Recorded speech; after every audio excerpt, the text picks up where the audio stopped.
नमस्ते सरस्वती देवी निर्विशेष शून्यवादी पाश्चात्यदेशकारिणे जय श्री कृष्ण चैतन्य प्रभु नित्यानंद श्री अद्वैत गदाधर श्रीवासादि गौर भक्तवृंद हरे कृष्णा कृष्णा कृष्णा हरे हरे हरे राम राम राम हरे हरे हरे कृष्णा कृष्णा कृष्णा हरे हरे हरे राम राम राम हरे हरे हरे कृष्णा कृष्णा कृष्णा हरे हरे हरे राम राम राम हरे हरे ओम नमो भगवते वासुदेवाय ओम नमो भगवते वासुदेवाय ओम नमो भगवते वासुदेवाय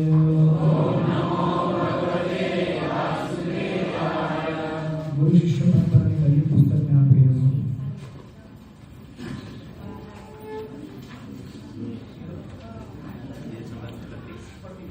पेज नंबर इंट्रोडक्शन खत्म होते हुए हो गया सबके पास रेडी। ऐसी भक्ति वेदांत स्वामी श्री प्रभुपाद भक्ति सिद्धांत सरस्वती गौर किशोर भक्ति बलदेव जगन्नाथ विश्वनाथ नरोत्तम कृष्णदास रघुनाथ जी रूप स्वरूप सनातन श्री चैतन्य महाप्रभु कृष्ण भेदी अद्वैत आधुनिक पुरी लक्ष्मीपति व्यासदेव ब्रह्मदेव पुरुषोत्तम धर्म राजेंद्र विद्यानिधि दयानिधि ज्ञान सिंधु जयतीर्थ अक्षोभ्य माधव नयनी पद्मनाभ मधुर व्यास नारद ब्रह्मा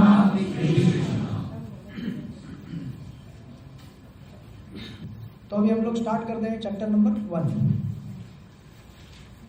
तो आप सब लोगों को ऑलरेडी मैंने चैप्टर आ गया व्हाट्सएप देखिए चैप्टर ब्रेकअप आ गया होगा आपके पास। अच्छा कर रहे हैं चैप्टर ब्रेकअप यानी कि देखिए हर अध्याय शुरू होने से पहले यहाँ वैसे यहाँ भी दिखा सकता हूँ मैं, आप व्हाट्सएप में दे दीजिए, यहाँ भी दिखा देता हूँ।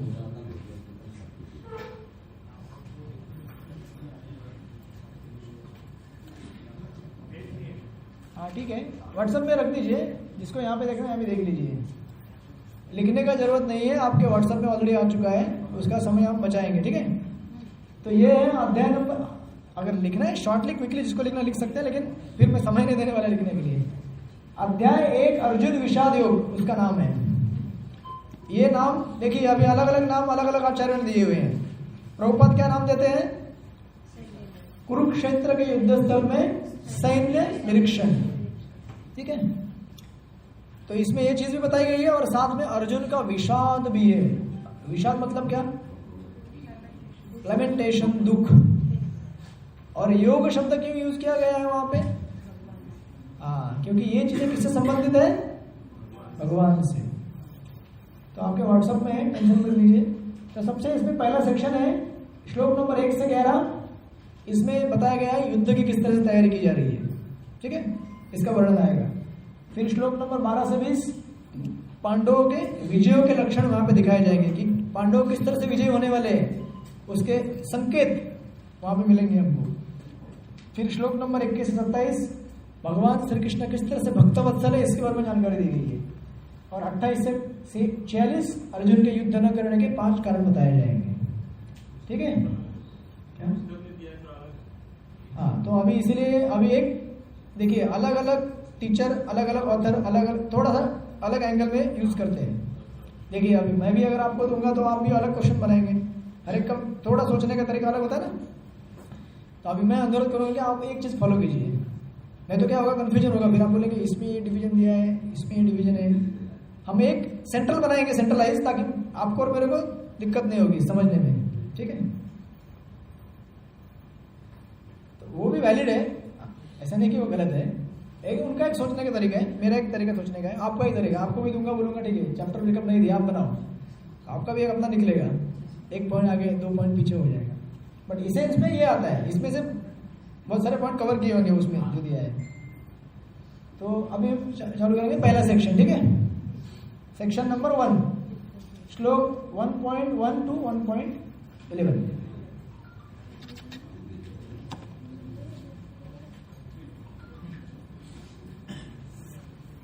चलिए श्लोक नंबर 1 अभी उच्चारण करेंगे हम लोग। धृतराष्ट्र उवाच, साथ में करेंगे सब लोग। धृतराष्ट्र उवाच धर्मक्षेत्रे कुरुक्षेत्रे समवेतायुत्सवा कामका पाण्डवाश्चैव किं कुर्वन्त संजय। माइक पास कीजिए, अभी लाइन से पास कीजिए माइक। एक इधर होगा, एक उधर होगा, एक इधर होगा, मतलब एक्सचेंज लाइन से। अनुवाद पढ़िए। धृतराष्ट्र ने कहा, ये संजय, धर्मभूमि कुरुक्षेत्र में जिसकी इच्छा से एकत्र हुए मेरे तथा पांडव पुत्रों ने क्या किया। तात्पर्य भगवद गीता नहीं तात्पर्य नहीं, बस तात्पर्य पढ़ेंगे तो 1 महीने में पूरा नहीं होगा। तात्पर्य मैं बुलेट पॉइंट्स आपको बता दूंगा, ठीक है।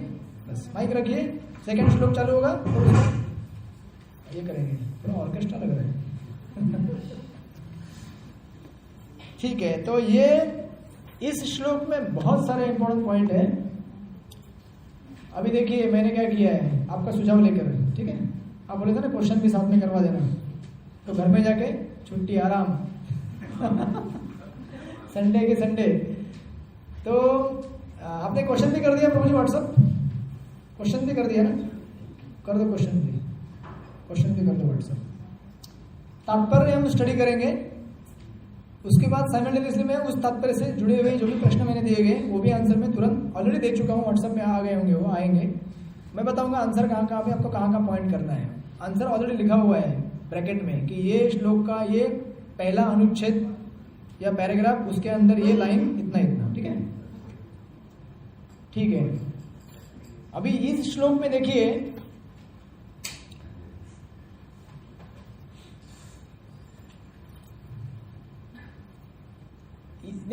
गीता का सबसे पहला श्लोक क्या बताता है। देखिए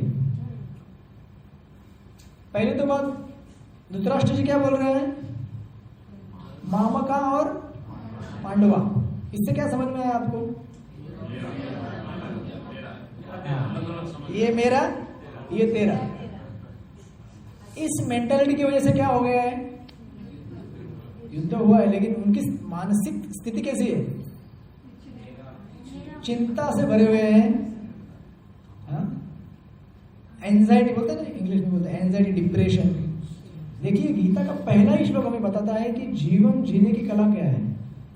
जीवन जीने की कला है कि हमें निस्वार्थ भाव से रहना चाहिए, जितना हो सके उतना।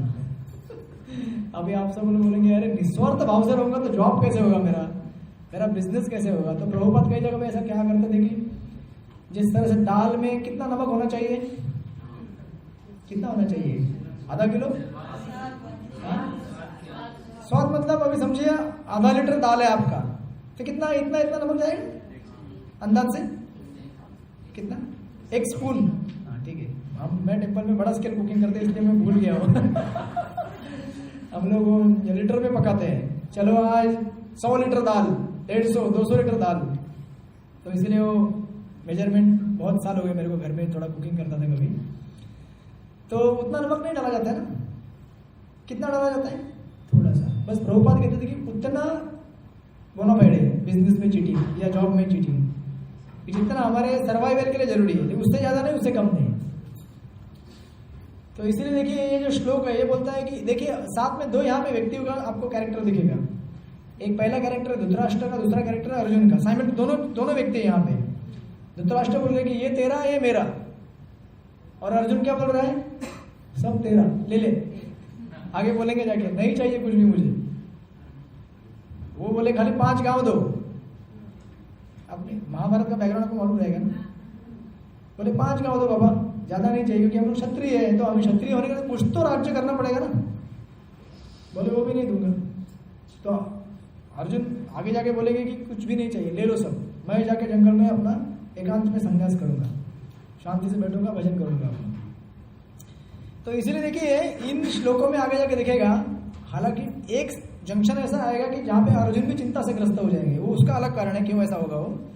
लेकिन ये पहले श्लोक में पता चलता है कि गीता हमें पहले श्लोक में बता रही है कि जीवन जीने के लिए, अच्छा अगर जीवन जीना है हमें आनंद और एकदम उत्साह और सुख से, तो हमें निस्वार्थ होना पड़ेगा। जहां हम स्वार्थ की भावना रखते हैं वहां पे मन में देखिए, क्योंकि ये आत्मा के लिए स्वाभाविक नहीं है स्वार्थी होना। आत्मा कैसा है स्वभावता? निर्लिप्त मतलब हिंदी वर्ड है, निर्लिप्त मतलब क्या? मतलब निस्वार्थ भाव से जीता है वो, बराबर ना? सबके लिए हित चाहता है वो, सबका भला हो, सबको ये चीजें मिले, सबको करेक्ट, वो चाहता है कि सब लोग सुखी रहे। और अगर हम उस अपनी स्वाभाविक स्थिति को अगर हम बदल कर कृत्रिम बनने की कोशिश करें, आर्टिफिशियली अगर हम अपने आप को स्वार्थी बनाएं, तो आत्मा कैसे सुखी रहेगा? ये तो आत्मा का स्वभाव है कि निस्वार्थ रहना, और अगर स्वार्थी बनेगा तो कैसे सुखी होगा? नहीं हो सकता ना। इसलिए यहाँ पे यह पता चल रहा है कि धृतराष्ट्र के मन में इतनी खलबली और चल बिचल हो रही है, क्या होगा, ये होगा, वो होगा। अर्जुन, जो चाहिए ले लो, नहीं चाहिए क्योंकि मेरे पास कौन है? श्री कृष्ण है। जिसके पास श्री कृष्ण है उसके जीवन में और जो भी आवश्यकता है वो भगवान भेज देते हैं। जैसे तुकाराम महाराज की कथा आती है। तुकाराम महाराज के बारे में जानते हैं आप? एक बार वो मिर्ची बेचने गए थे, मालूम है आपको? उनकी बुक में आता है, वो एक गांव में मिर्ची बेचने के लिए गए थे। उनकी बीवी बोली कि अरे बाबा कुछ तो बिजनेस करो। अभी कुछ कुछ लोगों को ऐसा लगता है कि तुकाराम महाराज मतलब ऐसे गैर जिम्मेदार गृहस्थ है। ऐसा नहीं है, सबसे जिम्मेदार है। क्यों? क्योंकि उन्होंने अपना सारा जीवन किसको सौंप दिया, इसलिए उनको कभी कोई समझता नहीं आई। ऐसा एक्सटर्नली आपको दिखता है कि अरे उनके घर में गरीबी है, उनके, यहां तक कि शिवाजी महाराज ने उनको इतना सारा नजराना भेजा, मालूम है आपको? तो उनके पास क्या ऐसा नहीं कि चीजें नहीं थी और ये तो ये छोड़िए, एक बार उनके गांव में एक बाबा आता है, अनवर शाह करके, मुसलमान बाबा रहता है, भिक्षा मांगने के लिए आता है और वो मिस्टिक रहता है। किसी भी घर में जाता है ना, जितना भी देंगे वो कटोरा उनका भरता ही नहीं, कितने भी भिक्षा लो। तो कुछ लोग सजेस्ट करते हैं कि तुकाराम के पास जाओ। तुकाराम के घर में आते हैं तो बच्चे, वो मूवी भी आया था एक अभी बीच में, तो बच्चे आके थोड़ा सा आटा देती है, कुछ तो देती है, तो वो भरता नहीं, सॉरी पूरा भर जाता है। तो वे बोलता है कि अरे कौन है व्यक्ति है, उसको सरेंडर करके फिर उनका भक्त बन जाता है। इसलिए अभी भी जाएंगे वहां पे, देहू उधर उनके थोड़े पास में है उनका समाधि, उनको भक्त माना जाता है तुकाराम महाराज पे। देखिए कौन सा संप्रदाय से मुसलमान है वो।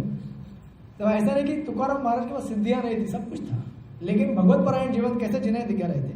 तो एक बार वो मिर्ची बांट रहे होते हैं गाँव में जाके, तो गाँव में एक गुंडा रहता है।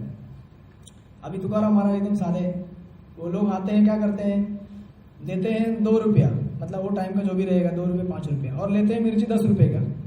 बोलते थोड़ा सा दो ना। तुकाराम महाराज बोलते ले लो, कितना चाहिए आपको और थोड़ा ले लो। बोलते हाँ पैसा बाद में आके देना। हाँ ठीक है ठीक है ठीक है, पैसा बाद में आके देना।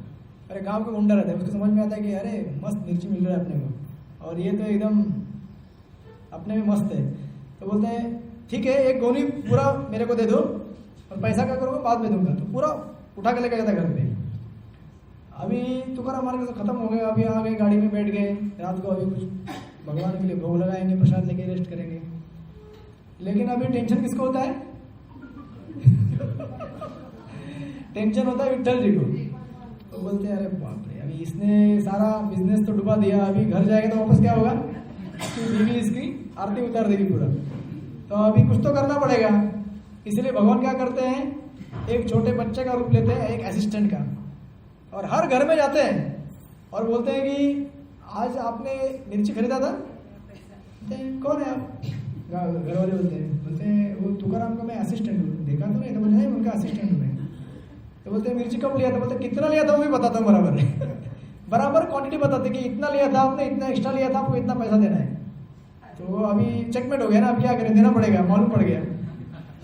ऐसा हर घर में जाके इकट्ठा करते हैं पूरा पैसा, और अंत में उसके पास भी जाते हैं जो बड़ा डाकू था वो, और वो उसके बाद जब जाते हैं तो वो बोलता है कि मैं तो देने वाला नहीं हूँ, जो करना है कर दे। क्या करता है, बोलता है कि मैं अभी फांसी ले लूँगा इधर ही, मतलब भगवान से छोटे बच्चे के रूप में। तो गांव वाले उसको समझा दे रहे, भाई फांसी लेगा गांव का नाम खराब होगा बदनाम होगा गांव। इस तरह कुछ समझा बुझा के पूरा पैसा लेके वापस लाके यहाँ पे तुकाराम महाराज के पास जमा कर देते। तो ऐसा होता है कि जिसके पास भगवान है, ऑफकोर्स हमें ये अपेक्षा नहीं रखनी चाहिए कि भगवान मेरे लिए पैसा लेके आएंगे भगवान मेरे लिए बुद्धि देंगे कैसा पैसा कमाने के काम मुझे करना पड़ेगा। लेकिन ये कुछ उदाहरण दिए गए शास्त्र में जो बताते हैं कि अगर आपके पास श्री कृष्ण है, भगवान है, तो आपको जीवन में किसी प्रकार का कमी महसूस नहीं होगा। अगर कोई कमी महसूस भी होगा तो वो हमारे अपने अनर्थों की वजह से रहेगा, हमारी अपनी गलतियों की वजह से रहेगा। तो ये श्लोक का ये पहला देखिए बिगिनिंग कैसे हो रहा है कि जीवन हमें कैसे जीना चाहिए, निस्वार्थ भाव से जीना चाहिए। ये सबसे बड़ा सुख का राज है। करते हैं ना हम लोग सेमिनार बहुत सारे, सर्च फॉर हैप्पीनेस है ना, वे टू हैप्पीनेस, बहुत सारे ऐसे प्रेजेंटेशन हम लोग करते हैं। लेकिन सबसे बड़ा की इसका बिगिनिंग में दिया गया है चाबी कि निस्वार्थ भाव से रहेंगे तो कभी जीवन में आपको डिप्रेशन नहीं आएगा। क्योंकि ये एकदम कितना आनंददायक, देखिए ना, कोई अगर समझ लो आप कुछ खा रहे हैं और कोई आपके पास में आके खड़ा हो जाएगा, आप खाते रहेंगे तो सामने वाले को कैसा लगेगा? कभी हुआ है आपके साथ ऐसा? हुआ है क्या ऐसा कभी? तो भले आपने दिया नहीं, लेकिन उसके मन में कुछ तो लगेगा ना, और उसका जो वाइब्रेशन है, मुझे दिया नहीं यार इसने मतलब वो सोचेगा बहुत बड़ा आदमी है, अपने आप को बहुत बड़ा सोच रहा है, अकेले अकेले खा रहा है। भले वो एक नेगेटिव जैसे भी सोचे, उसका कुछ तो वाइब्रेशन आपको आ जाता है, एक समझ लीजिए सटल कर्म आ जाता है आपके पास, और वो आपको परेशान करेगा।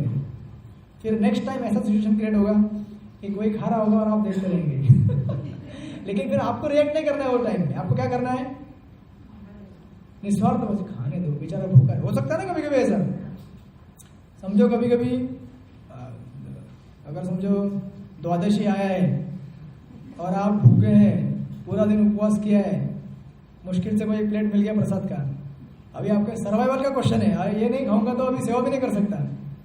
इसीलिए अपना हेतु क्लियर होना चाहिए, मेरा उद्देश्य क्या है ये चीज प्राप्त करने के बाद। एक कल ही मेरे को एक प्रोग्राम में गया था कीर्तन के लिए, तो उधर से प्रसाद मिला, प्रसाद मतलब कुछ फ्रूट्स मिले, बहुत सारे फ्रूट्स थे उसमें, ऑरेंज था, ये था, वो था, एक एप्पल था। मैं बोला एप्पल ठीक है, फिर एप्पल लेके आए ऊपर, पूरी पढ़ाई कर रहा था मैं लाइब्रेरी में, मैं बोला अभी एक ही एप्पल है अभी अगर सबके साथ रखूंगा तो कितने लोगों को बांट पाऊंगा, तो मैं चुपचाप कोने में बैठ के खाया उसको। लेकिन उद्देश्य कैसा होना चाहिए अपना कि भाई मेरे को सेवा करनी है, इसके लिए थोड़ा सा शक्ति चाहिए, इसकी वजह से मैं कर रहा हूँ ये।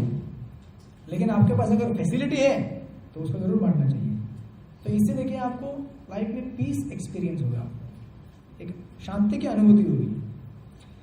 अभी देखिए श्लोक के तात्पर्य में प्रश्न आपके पास आ गए हैं, ठीक है, मैं फिर भी यहाँ पे दिखा देता हूँ।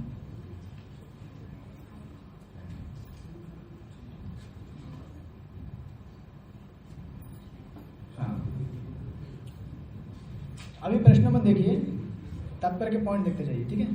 सबसे पहला पॉइंट क्या देखिए यहाँ पे, नंबर 1, भगवत गीता एक बहुपठित आस्तिक विज्ञान है जो गीता महात्म्य में सार रूप में दिया हुआ है। इसमें यह उल्लेख है कि मनुष्य को चाहिए कि वह श्री कृष्ण के भक्त की सहायता से संवीक्षण करते हुए भगवत गीता का अध्ययन करे और स्वार्थ प्रेरित व्याख्याओं के बिना उसे समझने का प्रयास करे, जिस प्रकार अर्जुन ने भगवान से समझा है। देखिए प्रभुपाद इंट्रोडक्शन में बोल चुके हैं कि गीता किस तरह से पढ़नी चाहिए, गीता यथारूप लेनी चाहिए, जैसा भगवान ने बोला वैसा सुनना चाहिए, करेक्ट। फिर वापस इंट्रोडक्शन में पहले श्लोक में बोलते जा रहे हैं कि गीता को पढ़ने के लिए क्या करना चाहिए, आपको भक्त की सहायता लेनी चाहिए। सी भक्त के बिना सहायता के हम गीता नहीं समझ सकते, भले हम कितने भी बड़े स्कॉलर हो। आप सब कुछ समझ जाएंगे, गीता में ये एनालिसिस है, इतने तत्व हैं, जीव तत्व के बारे में यहाँ बताया गया है, आप बहुत सारे श्लोक भी कोट करेंगे, लेकिन ये सब करने से अगर आपके अंदर नम्रता नहीं आई तो फिर क्या हुआ, गीता का स्टडी फेल हो गया। इसीलिए नम्रता कहां से प्राप्त होती है, भक्तों के आश्रय से। भक्त नम्र बनाते हैं ना, बनाते कि नहीं हाँ, हमें हालांकि जानबूझ के किसी को नम्र नहीं बनाना चाहिए, लेकिन भक्तों के संग में हम नम्रता सीखते हैं कि इस तरह से हमें अपने, हमारे बीच में अगर कोई दो व्यक्तियों के बीच में कोई अगर ओपिनियन डिफरेंस हो रहा है फिर भी उसे साइड में रख के सेवा को आगे बढ़ाना चाहिए। ये सब हम सीखते हैं उसमें। और यहाँ पे प्रभुपाद लिख रहे देखिए, इस प्रकार की स्पष्ट अनुभूति का उदाहरण गीता में दिया गया है। यदि उसी गुरु परंपरा से निजी स्वार्थ से प्रेरित हुए बिना किसी को भगवत गीता समझने का सौभाग्य प्राप्त हुआ तो वह समस्त वैदिक ज्ञान तथा विश्व के समस्त शास्त्रों के अध्ययन को पीछे छोड़ देता है। देखिए ये कितना इंपॉर्टेंट पॉइंट है कि प्रचार लोग, उनके लिए तो बहुत जरूरी है ही है। प्रचारक लोग, प्रभुपाद कई बार कहा करते थे कि गीता में आपको सबसे पहले क्या होना चाहिए, निपुण होना चाहिए गीता के शास्त्र, क्योंकि सबसे बेसिक है ये, सारे शास्त्रों का सार है ये। तो ये पहला प्रश्न देख रहे हैं आप यहाँ पे, भगवत गीता को किसकी सहायता से और किस तरह से समझने का प्रयास करना चाहिए, दिख रहा है आपको? इससे हमें क्या लाभ होगा, ये पहला प्रश्न वहां पे दिया है। तो अभी आप जनरली क्या करेंगे, ये क्वेश्चन नंबर दिए हुए हैं, मैं आपको बताते जाऊंगा कि कौन सा क्वेश्चन का आंसर कहाँ पे चालू होता है और कहाँ एंड होता है, ठीक है? बस उस पैराग्राफ के ऊपर आपको नंबर लिखना है। जैसे मैंने यहाँ पे लिखा है, देखिए 1 नंबर लिखा है मैंने, फिर 2 नंबर 3 नंबर ऐसे अपना आगे बढ़ता जाएगा हर चैप्टर के लिए। हाँ नहीं, आप खाली मैं सैंपल बताया, उसके ऊपर 1 नंबर लिखिए। पॉइंटर किधर गया?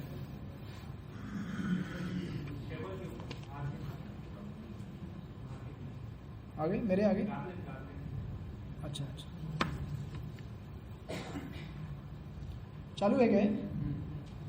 लेकिन मुझे ऑपरेट करना नहीं आता, पहली बार देख रहा हूँ मैं। पीपीटी यूज किया नहीं, आप में से किसी को आता है?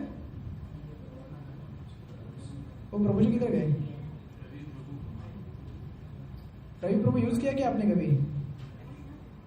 यूज किया था मैंने, लेकिन बहुत टाइम हो गया इसको मेरे को। ऑन करना होता है, लेकिन ऑन कहाँ से हो रहा है? आइए आइए, ठीक है, नहीं है तो कोई प्रॉब्लम नहीं है। वो आत्मनिवेदन अभी रहने दीजिए, बैठिए आप, बैठिए बैठिए, वो इतना अर्जेंट नहीं है, वो आएंगे तो करेंगे।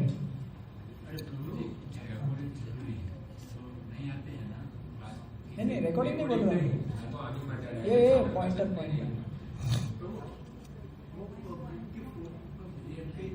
फोटो नहीं भेजूंगा आपको। मैं क्वेश्चन दे रहा हूँ, ब्रैकेट में आंसर भी लिखा हुआ है, फिर भी क्लास में बताते जाऊंगा कि कहाँ पे आपको क्वेश्चन एंड होगा, स्टार्ट होगा। देखिए मैंने क्या लिखा है, श्लोक 1 तात्पर्य, पहला अनुच्छेद 2 से 8 पंक्तियां। तो इंस्टॉलर रहता है क्या उसका?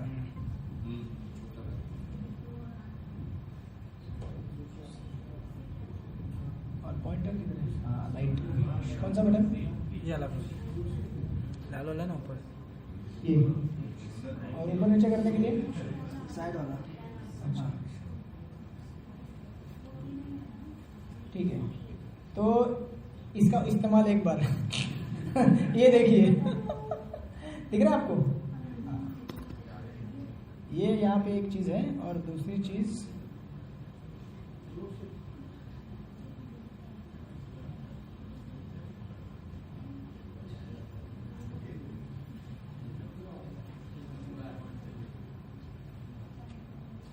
अच्छा, कितने लोगों को समझ में नहीं आया है कहाँ पे क्या ढूंढना है?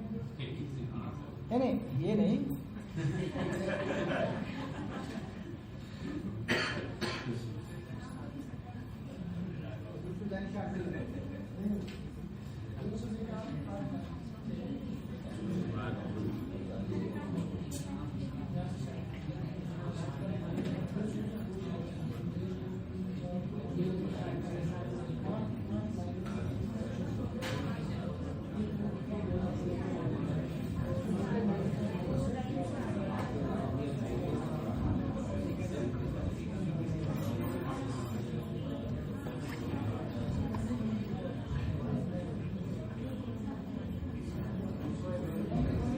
हरे कृष्णा, मौका मिलते ही चौका मार रहे हैं आप लोग।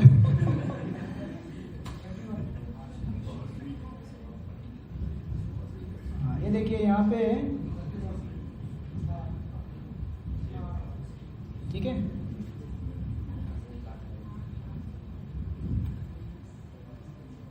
देखिए यहाँ पे आपको लिखना है, यहाँ पे 1 नंबर डाल दीजिए, वहां पे, वहां से स्टार्ट होगा। पहले प्रश्न का उत्तर।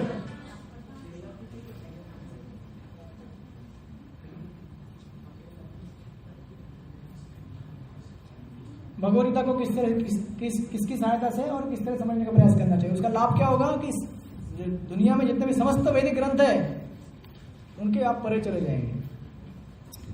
ठीक है, यस प्रभु।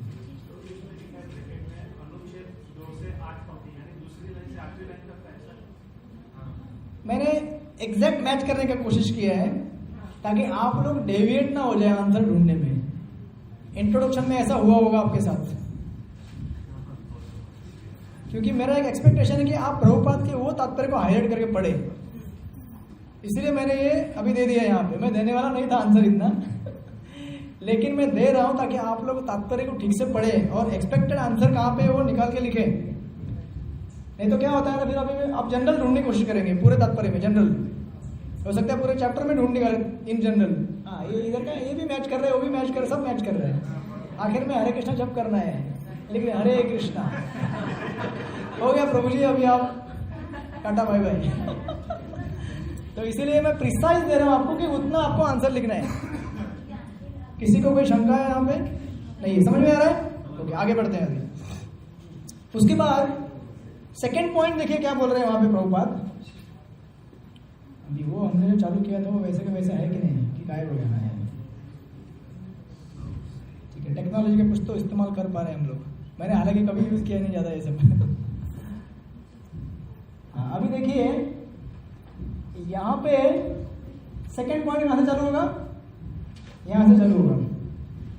ये लिखा है पाठक, इधर है पाठक, दिखा आपको? पाठक कोई है यहाँ पे? है? और दूसरे लिखते हैं पाठक को भगवत गीता में न केवल अन्य शास्त्रों की सारी बातें मिलेंगी, अपितु तो ऐसी बातें भी मिलेंगी जो अन्यत्र कहीं उपलब्ध नहीं है। यही गीता का विशिष्ट मानदंड है। स्वयं भगवान श्री कृष्ण द्वारा साक्षात उच्चारित होने के कारण यह पूर्ण आस्तिक विज्ञान है। तो गीता का स्पेसिफिक स्टैंडर्ड इंग्लिश में बोलते हैं इसको।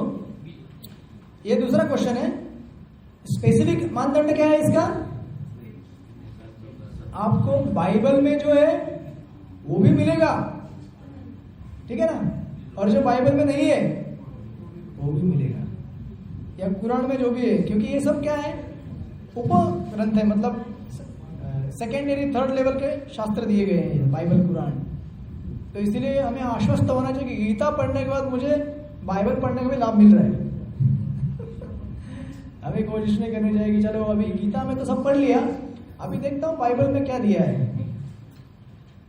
कोई कोटेशंस लेने के लिए, रेफरेंस लेने के लिए ठीक है, लेकिन अभी गीता पढ़ लिया, अभी चलो बाइबल क्या बोलता है भगवान के बारे में देखते हैं। बाइबल क्या बोलेगा? बाइबल ज्यादा नहीं बोल पाएगा। बाइबल बोलेगा भगवान है, उनसे प्रेम करो और सब लोगों के साथ प्रेम से रहो, किसी की हत्या मत करो, बस इसके आगे कुछ नहीं बाइबल में। और गीता में क्या है? भगवान से प्रेम करो, लेकिन भगवान कौन है, उनसे किस तरह से प्रेम किया जाता है, कितने प्रकार के प्रेम करने के तरीके हैं, कितने तरीके हैं भगवान से प्रेम करने के? 5 तरीके हैं। जो आपको फ्लेवर पसंद है वो उठा लीजिए, और उसमें क्या है, केवल एक ही है, God is the supreme all mighty controller. अगर उसको नहीं पूजा करोगे तो क्या करेगा वो? तुमको खत्म कर देगा। ये है बाइबल कुरान का। लेकिन गीता में क्या कहा गया है? 12वें अध्याय में जाने के बाद तो बहुत सारा लेवल दिया जाएगा। कुछ नहीं आता ना, ठीक है, अच्छा काम करो, समाज सेवा करो, भगवान उसको भी स्वीकार कर लेते हैं इस लेवल तक आके। तो ये हो गया सेकंड। तो आप सिंपल आपको करना है, यहाँ पे आपने क्या करना है, 2 नंबर लिखना है, ठीक है।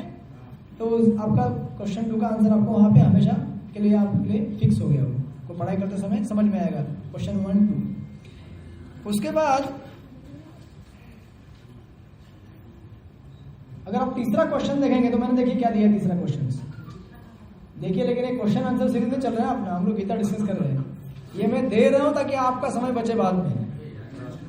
हाँ, तो अरे बोल, इसीलिए ये जो प्रश्न दिए गए ना, एक्चुअली मैं चौपड़ में क्या करता था, यही प्रश्न को मैं पैराग्राफ का टाइटल बनाता था, टाइटल कि ये पैराग्राफ में ये बताया गया, ये पैराग्राफ में ये बताया गया, बाद में उसी को मैं क्वेश्चन बनाता था। लेकिन यहाँ पे एडवांस में कर रहा हूँ ताकि आप लोगों का काम जल्दी हो जाए।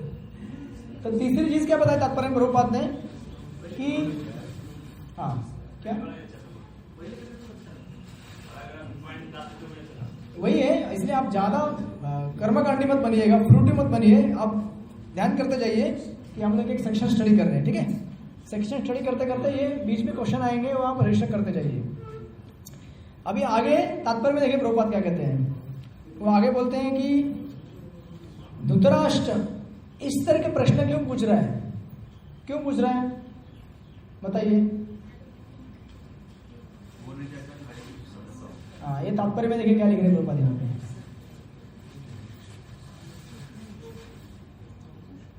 पहली बात तो धर्म कुरुक्षेत्र क्या है, धर्म क्षेत्र है।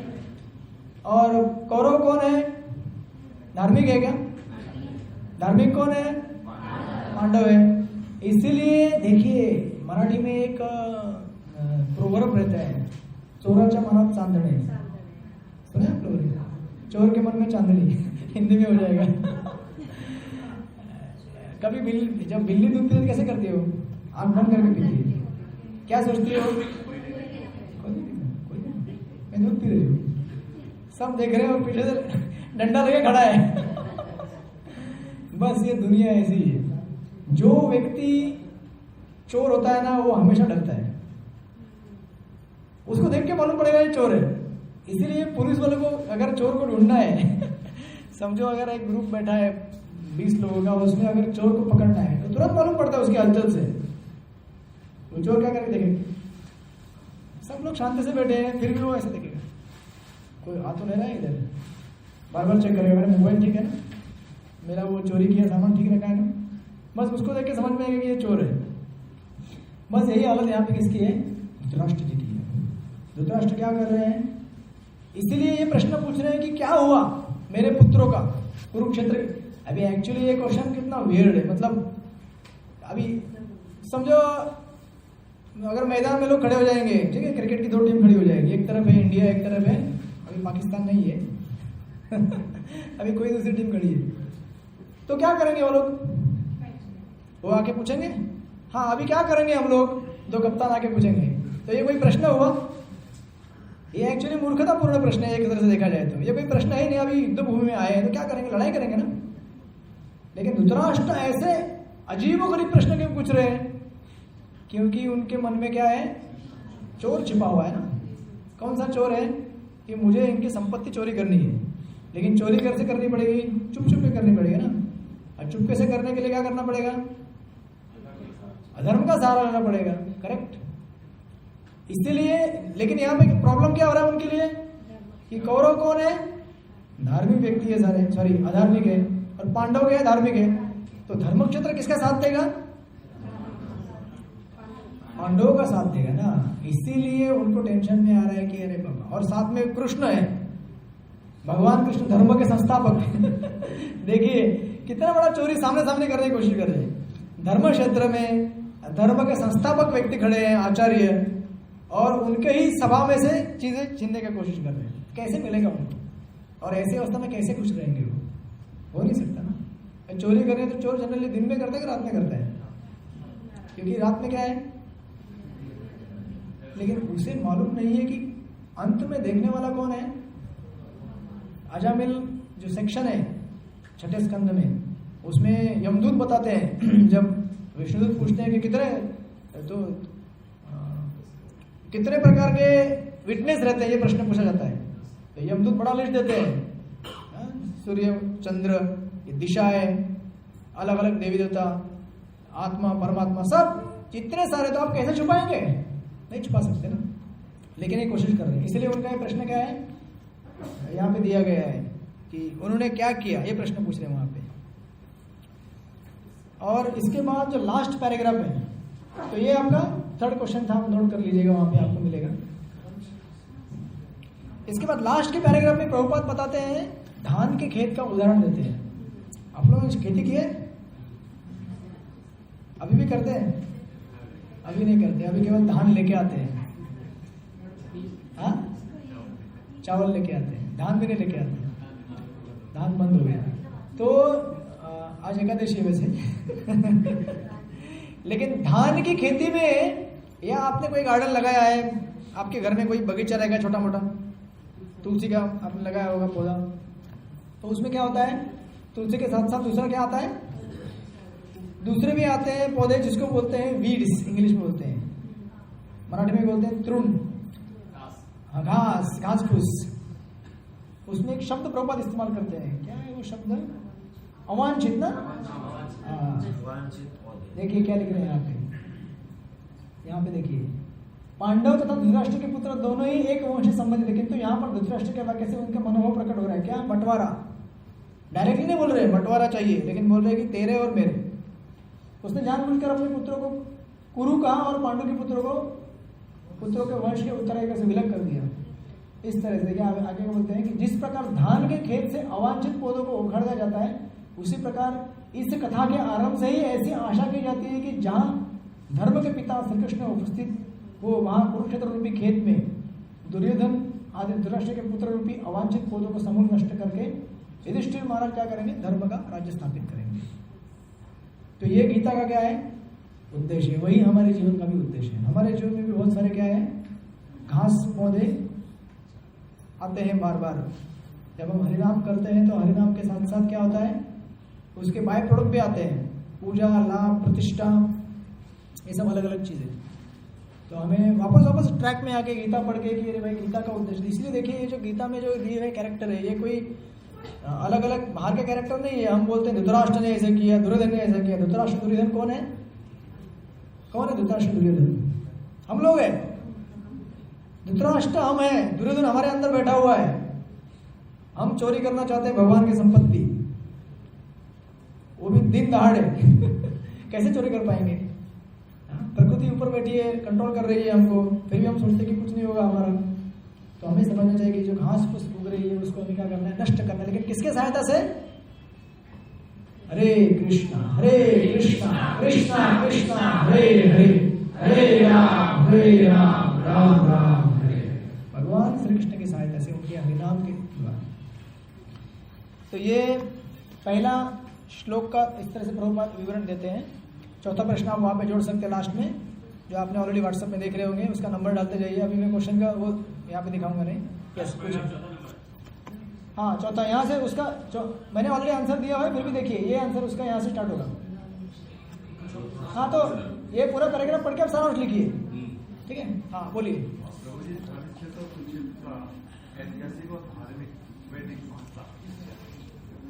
धार्मिक ऐतिहासिक ये है कि वहां पे परशुराम जी ने जब 21 बार क्षत्रियों का संहार किया, उसके बाद वहां पे जाके उन्होंने तपस्या किया था, कहते हैं।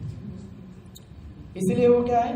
धार्मिक है। और ऐतिहासिक दृष्टिकोण से भी बहुत पुराने काल से लोग वहां पे जाके, इसीलिए देखिए भागवत के दशम स्कंद में आया है, जब कौन सा सूर्य ग्रहण लगता है ना, तब सारे ब्रजवासी कहाँ जाते हैं? कुरुक्षेत्र जाते हैं। वही तो मिलाप होता है ना राधा रानी और कृष्ण का। तो इस तरह से वो पुराने जमाने से धार्मिक क्षेत्र माना गया है। बस यही थोड़ा सा है।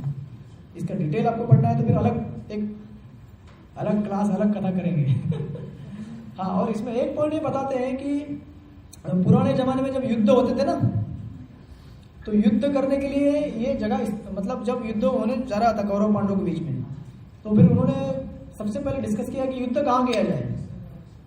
तो इस युद्ध करने के लिए उन्होंने ये जगह चुना। क्यों? क्योंकि ये शहर गांव से दूर अलग है। ये जो पारंपरिक युद्ध होते थे वो शहर में नहीं होते थे, सिटी में नहीं होते थे, जैसे कि आज की लड़ाई होती है। जब आज की लड़ाई होती है तो क्या करते हैं? दाव को बॉम्ब डाल दो, एक इंडिया में डाल दो, एक न्यूक्लियर बॉम्ब डाल दो, खत्म कर दो। ऐसे हो रहा है ना आजकल। जितने भी हम वार देखते आ रहे हैं, जितने भी हुए हैं आज तक। लेकिन पुराने जमाने में जो वैदिक काल में जो युद्ध होते थे, ऐसे नहीं होते थे। निष्पाप जनता को नहीं मारना है। युद्ध केवल किसके लिए लड़ा जाता है? कि कोई अगर आपका अतिक्रमण कर रहा है या अपनी राज्य को संभाल रहा है, उसके लिए युद्ध किया जाता है। युद्ध इसलिए नहीं किया जाता कि सामान्य नागरिकों को मारा जाए। इसलिए बड़ा सोच विचार करके ये जगह चुना गया था कि जो बहुत दूर हो शहर, गांव और कस्बों से, जहाँ पे निष्पाप जनता मारी नहीं जाएगी। तो ये हो गया पहला श्लोक। उसके बाद किसी को कोई डाउट है, प्रश्न? नहीं। लास्ट लाइन में लिखा है यहाँ धर्मक्षेत्र तथा कुरुक्षेत्र शब्दों की उनकी ऐतिहासिक तथा वैदिक महत्ता के अतिरिक्त यही सार्थकता है। तो उसमें क्या प्रॉपर कहना? यही मतलब कि यही सार्थकता है, मतलब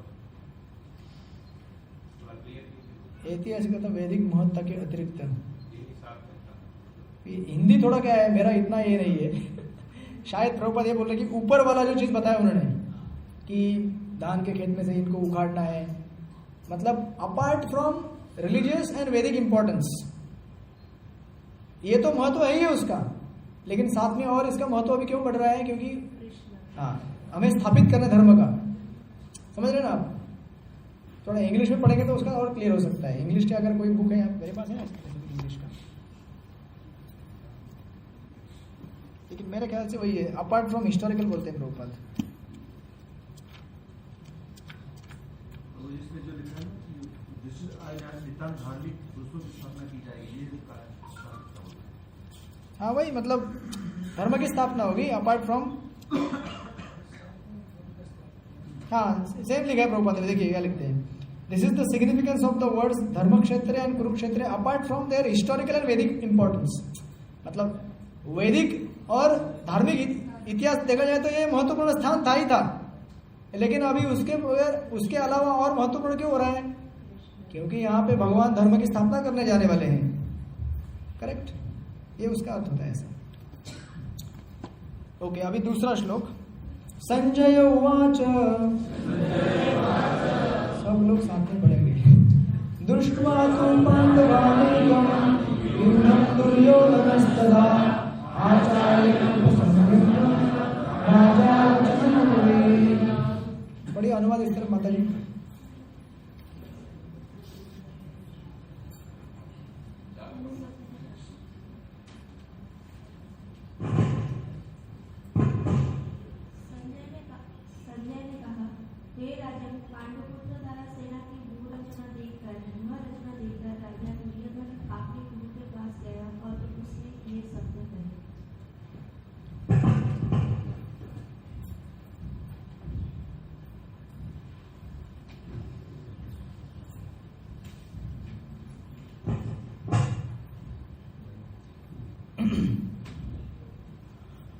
देखिए तात्पर्य में क्या लिख रहे हैं प्रभुपाद।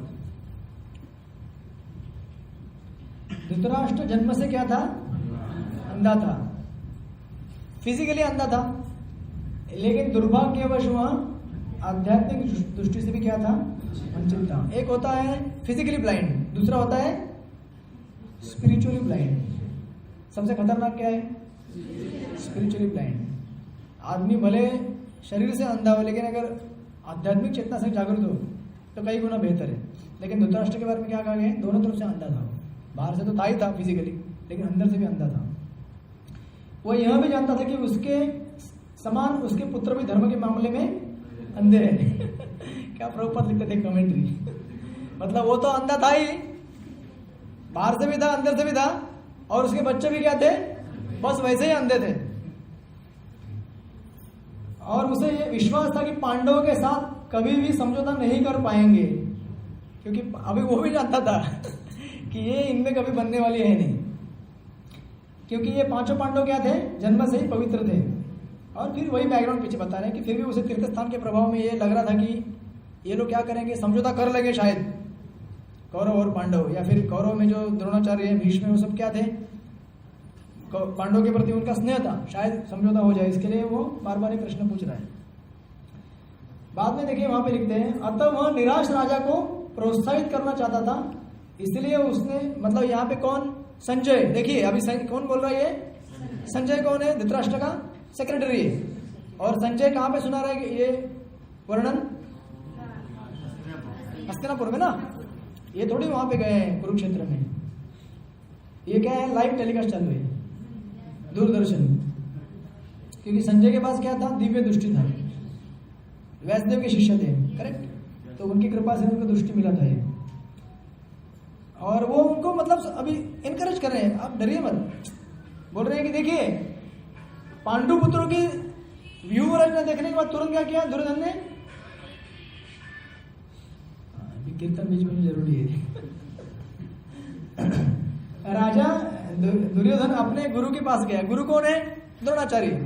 कहता कि अरे टेंशन मत लीजिए राजन, भले इतनी बड़ी व्यू रचना रची है, सब कुछ है, और आप टेंशन में आप पूछ रहे हैं कि क्या हुआ, लेकिन देखिए दुर्योधन अभी भी अपना नहीं छोड़ा है कसर। वो क्या किया, तुरंत द्रोणाचार्य के पास जाकर क्या कर रहे हैं, पूछताछ कर रहे हैं। अभी क्या पूछताछ करेगा देखिए, आगे बोलते हैं।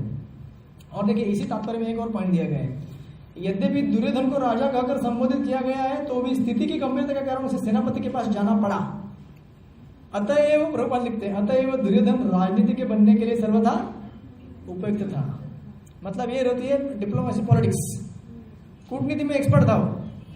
लेकिन प्रभुपाद क्या करते देखिए लास्ट में, किंतु जब उसने पांडवों की विवरण में देखी तो उसका यह कूटनीतिक व्यवहार उसके भय को छिपा नहीं पाया है। कि अधर्म के मार्ग में चलने वाला व्यक्ति कितना भी अपने आप को अच्छा कपड़ा पहन के आए, पॉलिश करे, कैप पहने, बड़ी बड़ी गाड़ी में घूमे, लेकिन फिर भी उसके मन में जो भय है, उसके मन में जो दुर्गुण है, उसको छुपा नहीं सकता है।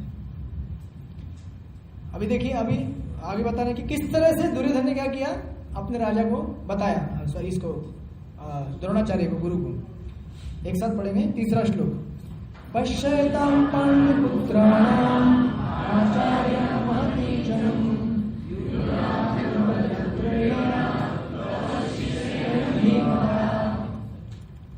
पढ़िए अनुवाद। हे आचार्य, पांडुपुत्र की विशाल सेना को देखें, जिसे आपके बुद्धिमान शिष्य द्रुपद के पुत्र ने इतने कौशल से व्यवस्थित किया है। अच्छा, अभी देखिए यहाँ पे क्या इस्तेमाल किया शब्द उन्होंने, बताइए मुझे क्या समझ में आया आपको इसमें से। और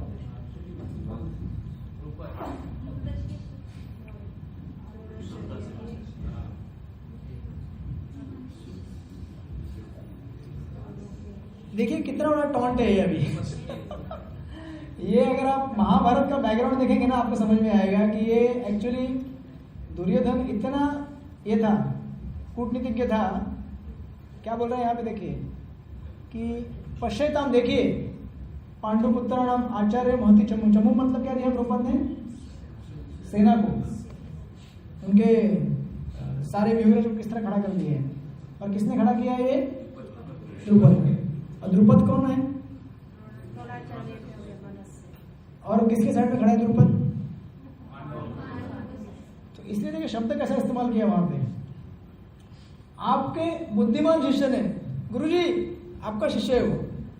क्या बोल रहे हो, प्रभु जी आपका ही आदमी है वो, जो अभी अपोजिशन में खड़ा है इस्कॉन के, मतलब आपको वो आपका आपको आपने उसको प्रसाद खिला के, इतना माला करवा के उसको नर्चर किया आपने, वो आज देखिए आज आपको कैसे काउंटर कर रहा है, मीडिया में जाके बोल रहा है। मतलब बोलिए मत कोई मैं एग्जांपल दे रहा हूँ। तो वो आपका, और क्यों ऐसा नहीं, बुद्धिमान बोल रहे हैं, शिष्य इतने कौशल से उसने किया है। तो ये एक्चुअली क्या है, द्रोणाचार्य के लिए बहुत बड़ा टॉन्ट मार रहे हो, सरकेज़म बोलते हैं इसको, हिंदी में क्या बोलते हैं इसको, ताना मार रहा है, ताना मार दिया। इसका आपने कथा मालूम रहेगा आपको, जब द्रोणाचार्य और द्रुपद ये लोग गुरुकुल में पढ़ रहे थे बचपन में, ये कमेंट्री में दिया गया है, विश्वनाथ चक्रवर्ती ठाकुर को बोलते हैं, गुरुजन प्रभु अपने सरेंडर एंड बुक में रिकॉर्ड करते हैं। आप लोग थक गए हैं क्या, ब्रेक हो गया 15-20 मिनट में। आज तो वैसे भी केवल जब भी करना है हम लोगों को 12 बजे तक, फिर भी ब्रेक दिया जाएगा हाथ पैर फैलाने के लिए। तो जब वो गुरुकुल में पढ़ाई कर रहे थे तो दोनों में दोस्ती हो गई थी, होती है ना दोस्ती हमें कभी भी। और मतलब एक इमोशन के झटके में हम लोग कभी कभी एकदम प्रेम में आ जाते हैं और क्या करते हैं, चल मैं तेरे लिए करूँगा, तेरे लिए मैं द्वादशी के दिन में बहुत सारा प्रसाद बना के रखूँगा, प्लेट अच्छा सा मस्त, तो आ जाना, ठीक है ना। लेकिन क्या होता है कभी कभी वो एक इमोशन में हम बोल देते हैं, लेकिन उसको फॉलो करने के लिए कभी दिक्कत होती है। इसलिए कई बार मैंने प्रभुपाद या कोई जगह सुना था, तो कभी भी अगर आपको, चाणक्य पंडित बोलते हैं, कभी भी आपको अगर कोई डिसीजन लेना है ना, तो आप कंपोज होके लीजिए। जब आप ज्यादा उत्साहित रहते हैं या ज्यादा प्रसन्न खुश रहते हैं या ज्यादा निराश रहते हैं, वो टाइम में कोई डिसीजन नहीं लेना चाहिए। देखिए वो टाइम डिसीजन किससे इन्फ्लुएंस होता है, हमारे हाव भाव से होता है ना। उस समय शायद विवेक का ज्यादा इस्तेमाल नहीं होता है। आप उत्साह में आके बोल देंगे, एक और कृष्ण महाराज बोलते हैं एक भागवत का नाम बोलते हैं कि जन्माष्टमी के टाइम में जब लोग कलेक्शन करने जाते हैं तो लोग बोलते हैं हम देंगे, 1 लाख रुपया देंगे हम। ठीक है, जब कलेक्शन करने एक्चुअल जाते हैं तो क्या है, कल आइए, कल, ठीक है, परसों आइए, ऐसा करते करते पूरा जन्माष्टमी खत्म हो जाता है। तो लोग कभी कभी ऐसा लगता है, मतलब हम अपने भाव में विभोर होकर कर देते हैं डिसीजन, लेकिन शायद विवेक का इस्तेमाल नहीं होता वहाँ पे। तो एग्जैक्टली यहाँ पे ये होता है कि द्रोणाचार्य को, द्रुपद तो राजा थे, द्रोणाचार्य गरीब ब्राह्मण थे, मतलब अपने अपने आश्रम में वो लोग रह रहे हैं। और जब ये लोग बड़े हो जाते हैं, ये बोलता है कि मैं आपको आधा राज्य दे दूंगा द्रुपद, और जब बड़े हो जाते हैं तो अपना अपना घर में चले जाते हैं, अपना अपना घर गृहस्थी संभालते हैं। और द्रोणाचार्य इतने गरीब होते हैं, मतलब एक्सटर्नल पॉइंट ऑफ व्यू से दिख रहा है आपको ऐसा, वैसे तो ब्राह्मण गरीब नहीं होते, ब्राह्मण तो सबसे अमीर होते हैं, क्योंकि उनके पास कौन होता है, भगवान कृष्ण होते हैं, जिसके पास भगवान कृष्ण सबसे अमीर हो गया ना। तो यहाँ पे क्या होता है कि अश्वत्थामा जो उनका पुत्र है, उनके घर में ऐसा मतलब गरीबी का मंजर दिखाया गया है कि पीने के लिए दूध भी नहीं होता है। और अश्वत्थामा की पत्नी के, अपने द्रोणाचार्य की पत्नी क्या करती है कि आटा को घोल के उसको पिलाती है, तो उसको बच्चा उसको मालूम नहीं पड़ता है, तो बोलता है दूध है, मैं दूध पी रहा हूँ, दूध पी रहा हूँ। तो बाद में द्रोणाचार्य ये सब स्थिति देखते तो बोलते हैं कि अरे मेरा दोस्त है ना उधर द्रुपद, बचपन में उसने मुझे वादा किया था मैं ये दूंगा आपको, दूंगा। तो ये जाता है वहां पे, बोलता है कि मुझे गाय एक्चुअली बोलता नहीं है, गाय मांगने के लिए जाता है ताकि दूध दुही जा सके और बच्चों को दूध पिलाया जा सके। वो कोई बड़ा प्रॉपर्टी मांगने के लिए नहीं जाता है। तो जब वहां जाता है तो दुर्योधन द्रुपद बोलता है कि कौन फ्रेंड, कौन दोस्त, आप कहाँ और मैं कहाँ, मैं तो बहुत बड़ा राजा हूँ, आप एक छोटे गरीब झोपड़ी में रहने वाले हैं। तो इससे द्रोणाचार्य को बहुत गुस्सा आता है। और जब बाद में कौरव पांडवों को जब शिक्षा देते हैं द्रोणाचार्य, ये कथा आती है आपके, आप पता नहीं आजकल सिलेबस में है कि नहीं, पहले सिलेबस में आता था, वो मराठी में हम पढ़ते थे कि वो द्रोणाचार्य क्या करते हैं, बोलते हैं कि जाओ, किसको पकड़ के ले जाओ, द्रुपद को, मतलब वो टाइम का बदला। तो पहले कौरव जाते हैं, परास्त होके आ जाते हैं वापस, बाद में फिर अर्जुन जाता है और उनको पकड़ के लेके आता है। फिर आधा राज्य क्या करते हैं द्रोणाचार्य, ले लेते हैं उसका। फिर द्रुपद को गुस्सा आता है, तो द्रुपद क्या करता है, एक यज्ञ करता है, उस यज्ञ में पैदा होता है आपका ये धृष्टद्युम्न। और स्पेसिफिकली किसके लिए उसको जन्म दिया गया है, द्रोणाचार्य को मारने के लिए। लेकिन द्रोणाचार्य देखिए, ये होता है ब्राह्मण का गुण। ब्राह्मण कभी भी अपने गुण को नहीं छोड़ता है। जैसे कहा जाता है कि संबंध, अगर बिच्छू का स्वभाव है काटना, तो साधु का स्वभाव क्या है, बचाना। बिच्छू कितना भी काटते रहे, लेकिन वैसे साधु भी होना चाहिए। आप लोग इमिटेट मत कीजिए नकल नहीं करनी चाहिए, वैसे साधु हमें होना चाहिए, फिर हम कर सकते हैं। तो साधु भले कितना काटे, फिर भी अगर कहीं गिरा है, कहीं गाड़ी के नीचे दब रहा है, उसको उठा के साइड में कर देगा। ये साधु का गुण होता है। तो यहाँ पे एग्जैक्टली वही चीज होती है कि द्रोणाचार्य को मालूम है कि ये हमें मारने वाला है, फिर भी उसको क्या करते हैं, पूरा मिलिट्री साइंस प्रदान करते हैं। ये सब बैकग्राउंड के लिए यहाँ पे इस्तेमाल किया गया शब्द। क्या, व्यूढ़म द्रुपद पुत्र ने तव शिष्य ने धीमता, आपका बड़ा चढ़ा बहुत बड़ा विद्वान शिष्य क्या कर रहा है, ये सेना को अच्छी तरह से रच के रखा है। तो अभी इसके बाद देखिए,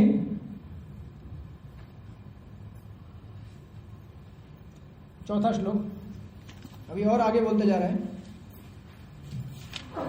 अत्र शूरा महेशाश्वा भीमार्जुन समायुधि युयुधानो विराटश्च द्रुपदश्च महारथ। पढ़ी?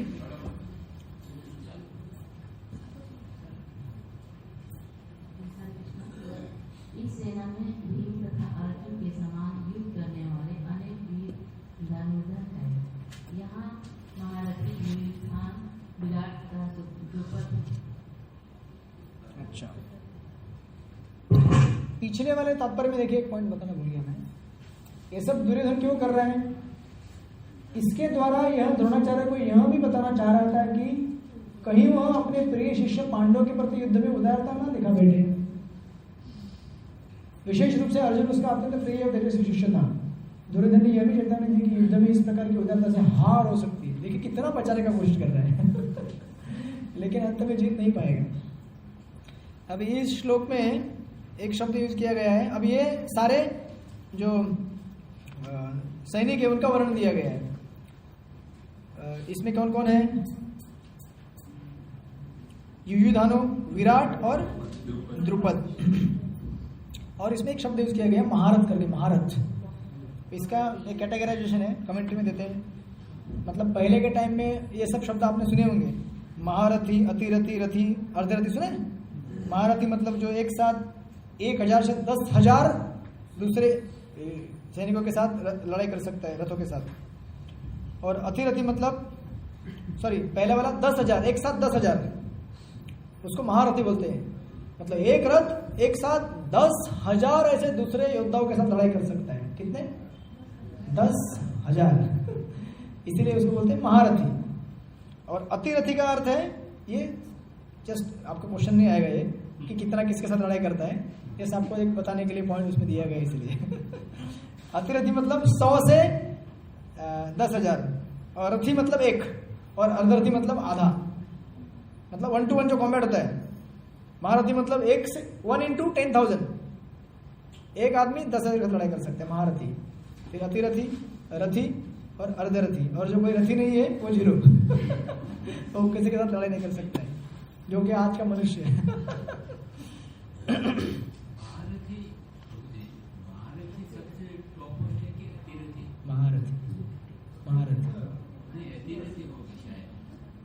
ओ सॉरी अतिरथी बराबर। नहीं महारथी, आप कंफ्यूज मत कीजिए, हिंदी के शब्द मुझे ज्यादा समझ में नहीं आते हैं। अति और महा, ये दो शब्द जिसको हिंदी कोर वाले में उसको समझ में आएगा। अति ज्यादा है कि महा ज्यादा है, बताइए मुझे। ठीक है, अब मराठी की हिंदी है।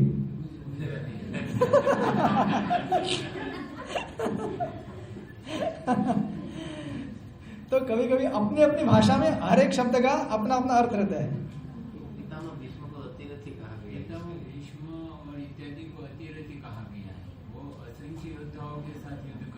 ठीक है, तो हम देखिए कमेंट्री में मैंने लिख के रखा है वो, इसीलिए पता नहीं। तो हम ऐसा समझते हैं कि बहुत सारे योद्धाओं के साथ, ठीक है। फिर वो अति महारथी एक, आप ऐसा पकड़ लीजिए कि बहुत सारे युद्ध कर सकते हैं वो, ठीक है। देखिए टेक्निकल पॉइंट में स्टकअप मत होइए। गीता स्टडी करते समय टेक्निकल पॉइंट्स आएंगे ऐसे, उसमें अटक के बैठ जाएंगे तो आगे बढ़ नहीं पाएंगे। अतिरथी महारथी, अतिरथी महारथी, अपने को हरे कृष्णा जप करना है और जितना हो सके हम सॉल्व करने की कोशिश करेंगे। हो सकता है बाद में जाकर स्टडी भी कीजिए, गूगल में सर्च कीजिए, अतिरथी पढ़ा है, महारथी पढ़ा है। अच्छा, महारथी, हाँ, तो रेफरेंस निकालिए, ये आपके लिए असाइनमेंट अगला, ठीक है। नेक्स्ट टाइम जब आएंगे तो डिटेल लेके आइए, तो सबके साथ हम जानकारी शेयर कर सकते हैं। चलेगा, रेफरेंस लेके आइए तो हम सबको देखने के लिए मिलेगा। तो अभी यहाँ पे इन योद्धाओं का वर्णन दिया गया है। उसके बाद देखिए 5वां श्लोक,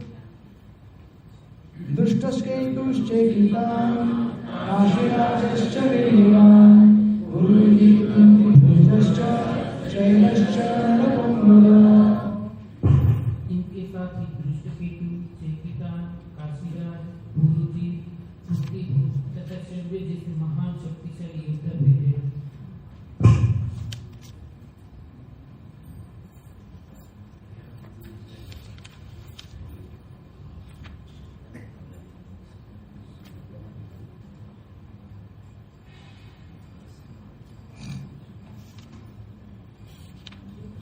अच्छा, इसमें और टेक्निकल पॉइंट है। ये अभी 11 नंबर तक ऐसे नाम आते रहेंगे बहुत सारे सैनिकों के। कभी कभी ऐसा बोलते हैं कि सैनिकों के नाम लेने से क्या होने वाला है गीता में, कि चलो आगे बढ़ो आगे बढ़ो। एक जगह प्रभुपाद बोलते हैं कि सैनिकों के नाम पढ़ना जरूरी क्यों, क्योंकि साधारण नाम नहीं है। और दूसरी बात, ये सब नाम किससे संबंधित है? भगवान के प्रवचन से संबंधित है, इसलिए ये पढ़ने से भी हमारा शुद्धिकरण होगा। ये नाम, ये भी पॉइंट बताया गया है। और पीछे के श्लोक में 3 नंबर के देखिए, जहां पे पहले किसका वर्णन दिया गया है? द्रोणाचार्य का, करेक्ट। और उसके बाद भीष्मदेव का 8वें श्लोक में वर्णन किया जाएगा। देखिए ये दुर्योधन की चतुरता कैसी है। सब द्रोणाचार्य कौन है? वर्णाश्रम में कौन है? वर्णाश्रम में। और भीष्मदेव कौन है? तो सबसे पहले आदर किसको दिया जाता है? इसीलिए सबसे पहले नाम किसका निकाल रहा है वो? द्रोणाचार्य। ये सब पॉलिटिक्स।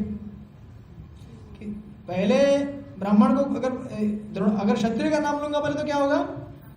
ब्राह्मण नाराज हो जाएगा। तो ब्राह्मण को प्रोटेक्शन देना है, सबसे पहले उसको इनकरेज करे रखना है, इसलिए क्या कर रहे हो, द्रोणाचार्य का नाम ले रहे हैं। और इस श्लोक में जो नाम दिए गए हैं 3-4 सैनिक, और देखिए एक शब्द यूज किया गया है नरपुंगव। इसका क्या है, नरपुंगव का अर्थ क्या है, मानव समाज में वीर। जैसे ये शब्द बोलते हैं ना, पुरुष व्याघ्र, मतलब पुरुषों में टाइगर, मतलब बेसिकली कहने का अर्थ है कि सबसे शक्तिशाली।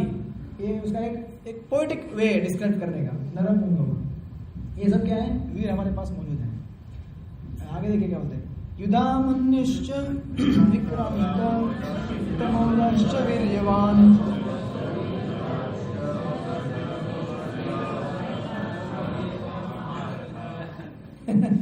लगता है आपका ब्रेक का टाइम हो गया लेकिन हम लोग 11 सेक्शन पूरा करके ब्रेक करेंगे, ठीक है। एक साथ वापस ठीक से, युधामन्युश्च विक्रांत उत्तमौलश्च वीर्यवान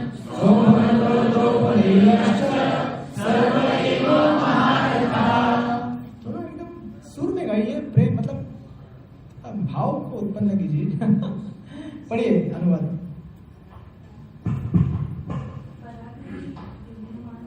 अत्यंत शक्तिशाली का पुत्र, ये सभी महारथी हैं। ओके, 7वां नंबर, अस्माकं तु विशिष्टाये तान्निमोदनयुक्तमः नायकाः सैन्यस्य संज्ञार्थं नान्नपीमिते। ब्राह्मण श्रेष्ठ, आपकी सूचना के लिए मैं अपनी सेना के उन नायकों के विषय में बताना चाहूंगा जो मेरी सेना को संचालित करने में विशेष रूप से निपुण। देखिए अभी तक क्या बोला, पांडव में कौन से लोग हैं सब बता दिया, बराबर। अभी क्या बोल रहे हैं, अरे लेकिन ठहरिए अंकल, मतलब गुरु बोल रहे हैं वहां पे, रुको रुको रुको, मेरे पास देखो कौन कौन है, और क्या शब्द यूज कर रहे हैं, किधर गए, विशिष्टा, विशेष शक्तिशाली। जब पांडवों के बारे में बोला था नहीं बोल रहा था वो, उनके बारे में क्या बोल रहा है, विशेष शक्तिशाली, कि जो विशेष रूप से क्या है, निपुण है मेरे लिए मरने को। अभी आगे बोलेगा जाके। अभी देखिए 8वां श्लोक, भवान भीष्मश्च कर्णश्च कृपश्च सुनितं जय अश्वत्थामा विकर्णश्च सौमकस्तिस्थितये भुज। देखिए पढ़िए कौन है, मेरी सेना में स्वयं आप, भीष्म, कर्ण, कृपाचार्य, अश्वत्थामा, विकर्ण तथा सोमदत्त का पुत्र युधिष्ठिर आदि हैं, जो युद्ध में सदैव विजयी रहे। सदैव विजयी है, कभी हारते नहीं है ये लोग, कोई भी मैच नहीं हारे अभी तक, दे आर ऑलवेज चैंपियन। और देखिए यहाँ पे स्पेसिफिक डिस्क्रिप्शन किसका आया है, यहाँ पे बताइए जरा, इस श्लोक में ऐसे व्यक्ति का वर्णन आया है जो वहां पे मौजूद नहीं है। हाँ, कर्ण ने क्या प्रतिज्ञा किया था, देखिए ये जितने भी लोग स्वार्थी होते हैं ना, सब एक ही, वो प्रॉपर आगे एक जगह बोलते हैं कि birds of the same feather, बोलते हैं कि धृतराष्ट्र, आप बताना चाहते बताइए, हाँ बताइए, यस हाँ करेक्ट। और ऐसा उसने क्यों कहा था, क्योंकि देखिए इतना स्वार्थ भरा हुआ है, बोले कि अरे यार सारी लड़ाई मैं करूंगा और ये बुढ़ा लड़ाई करके सारा क्रेडिट ये ले लेगा। दोनों साथ में लड़ाई करेंगे ना, धृतराष्ट्र, कर्ण और भीष्म, तो ये सोच रहा है कि अरे यार मैं भी रहूंगा तो लड़ाई तो मैं करने वाला हूं, मैं हूं एकदम बलशाली, लेकिन श्रेय सारा किसको जाएगा, लो ये कैप्टन था ना टीम का, मतलब एक तरह से कैप्टन है वो इनडायरेक्टली। अभी कौन है कैप्टन भारत का, कर्ण ने नहीं कहा था, भीष्म ने कहा था जब तक कर्ण रहेगा तब तक मैं युद्ध नहीं करूंगा। अच्छा, मैं जब तक तब तक कर्ण युद्ध नहीं कर सकता है। हाँ ये आचार्य की कमेंट्री है, वो रसिक भाव में ऐसा बता रहे हैं, समझे ना। ये अभी कभी कभी कुछ ऐसे मैं चीजें यहाँ पे बोलेंगे वो वहां पे नहीं दिया गया है, तो ये आचार्य लोग बता रहे हैं कमेंट्री में अपने कि ऐसा वो है ही है, वो है ही है, लेकिन साथ में ये उनका भाव भी मनोगत कर रहे हैं। अभी आगे जाके कई जगह पे ऐसा अर्जुन का भाव भी मनोगत किया जाएगा। अर्जुन बोलेंगे अरे ऐसा है, तो भगवान बोलेंगे नहीं ऐसा वैसा है, तो आप बोलेंगे ये कहाँ दिया गया है तो ये विश्वनाथ चक्र ठाकुर, बलदेव विद्याभूषण, इनके कमेंट्रीज में भी दिया गया है। ये आपका पॉइंट वो भी है ही है, साथ में ये भी ऐसा दिया गया है। तो वो बोल रहे हैं कि अगर देखिए, नहीं तो आपको फिर अगर वो पॉइंट एक्सप्लेन करना तो आप कैसे बताएंगे फिर? नहीं तो फिर ऐसा दुर्योधन ये कर्ण थोड़ी बोलने वाला डायरेक्ट, कर्ण ऐसा डायरेक्टली बोलेगा कि सबके सामने सारी लड़ाई तो मैं करूंगा, आश्चर्य पूरा क्रेडिट कौन ले लेगा? भीष्म ले लेगा। लेकिन that is the point two convey, इसलिए मैं वो एंगल से बता रहा हूँ। लेकिन कर्ण को तो मना करने का कोई प्रश्न ही नहीं था, क्योंकि वो दुर्योधन की ओर से युद्ध करना ही चाहता था और वो करने वाला है। हाँ, लेकिन पितामह भीष्म को युद्ध कर्ण को मना करने का रीजन था, कर्ण को रीजन नहीं था कोई भीष्म को मना करने का। वो ऐसा नहीं था, लेकिन ये लेसन सीखने के लिए हमको दिया गया है। अभी लेसन आगे देखिए, मैंने बताया नहीं अभी तक लेसन। इसका लेसन ये है कि देखिए यहाँ पे कर्ण मौजूद है क्या, तो उसके मुंह से कर्ण क्यों आया? बताइए क्यों आया उसके मुंह से कर्ण? आप बता रहे हैं, आत्मनिवेदन करो कर्ण उसके मुख से आ रहा है क्योंकि जो हमारे मन में, हमारे चित्त में ज्यादा फंसा रहता है वही बाहर निकलता है। समझ रहे हैं आप? देखिए हम लोग कई बार हम बोलते हैं कि मैं ऐसा हूं, मैं वैसा हूं, अच्छा आदमी हूं, लेकिन जब हम कभी कोमा में चले जाए समझो अगर हम सबके सामने अच्छा भक्त हैं आज, लेकिन अगर हम कोमा में चले जाए और कोमा में हम क्या बोलेंगे हमको मालूम है क्या? क्या क्या आराम से हम बकेंगे, हम क्या आवाज निकलेगा, क्या विचार निकलेंगे हमारे मन से, क्योंकि जो हमारे चित्त के अंदर बैठा हुआ है। और क्यों बैठा हुआ है कर्ण उसके मन में दुर्योधन के? क्योंकि दुर्योधन को क्या है, पूरा विश्वास है कि मुझे कर्ण क्या करेगा, युद्ध में विजय दिला सकता है। बाकी लोग तो है ही है, भीष्म भी है, द्रोणाचार्य भी, लेकिन भीष्म और द्रोण कैसे हैं? उनका झुकाव ज्यादा पांडवों की तरफ है। इसलिए देखो कितना टॉन्ट मारते जा रहे बार बार। पहले द्रोणाचार्य को एक पहले ताना मार दिया, अभी भीष्मदेव के बारे में भी आगे बोलेगा अगले श्लोक में।